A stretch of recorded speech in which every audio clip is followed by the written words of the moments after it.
In this day and age of athletes growing ever bigger, stronger, faster, sports are constantly adapting. On Monday, we told you about the OHSAA's latest attempt to stay on top of player safety with new football practice regulations aimed at cutting down on concussions. Today, our John Rawlings met with some local coaches as they take time to digest the new rules and make adjustments, with fall practices starting in just 17 days. Football has always been known to be a physical sport.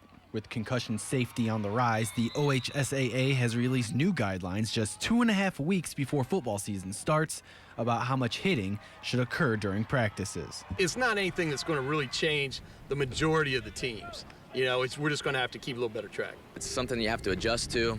As coaches, we're used to kind of adjusting on the fly, so it's just one more thing we'll have to adjust to. The adaptations that have to be made involve contact between the student athletes. Preseason two-a-day practices only allow full contact during one of those practices, with a full 24-hour break between those sessions. If you're practicing twice a day, you're only allowed contact on one of those practices. So that'll be a big adjustment for us, present some unique challenges and something we'll have to adapt to.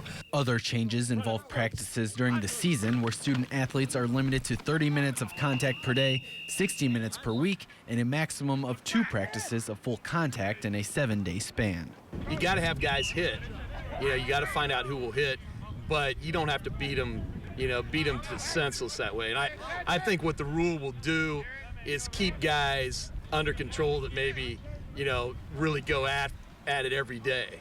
One concern coaches are having is how will they keep track of the time of contact. You might have 5 kids in a line and only 2 kids are actually hitting each other doing the drill. Does that count now towards the other kids?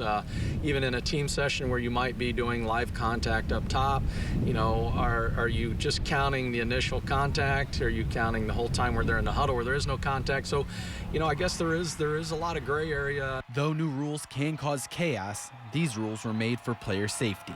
And that is one aspect all coaches care about. I understand that they're looking after the safety of our student athletes. You don't want to have kids hit constantly so that they're getting injured. Safety of the student athlete and our football players is always our #1 concern. Whenever you are looking out for the safety of your kids, it's a good thing. For your News Now Sports, I'm John Rawlings.